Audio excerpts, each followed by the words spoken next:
Ni kweli kuna watu wanakudharau. Ni kweli kuna watu wanakupuzia. Ni kweli kuna watu hawakuthamini. Ni kweli kuna watu hawakupendi. Ni kweli kuna watu wanakuona wewe si chochote wala si lolote. Swali, je, kwa nini wewe na sio yule? Au kwa nini wewe na sio mimi? Ifahamu kanuni ya uakisi wa mambo, the law of correspondence.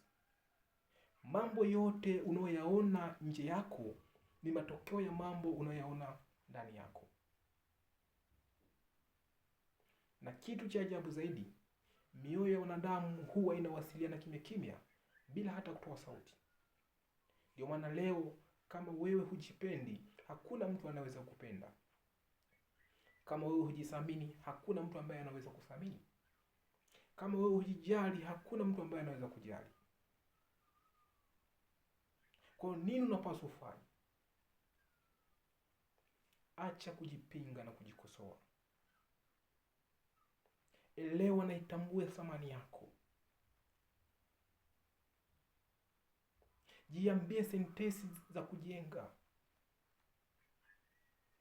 Jua natambua uwezo wako. Nakubali na shukuru pale unapokuwa unasifiwa. Kwa maana hiyo, jijali mwenyewe. Jipende mwenyewe. Jikubali mwenyewe. Na jithamini mwenyewe. Kwa sababu hakuna mtu ambaye anaweza kupenda kama wewe hujipendi. No one will love you until you love yourself first. Kumbuka, mafanikio yako ndiyo furaha yangu. Asanteni sana kwa kunisikiliza. Na Mungu awabariki.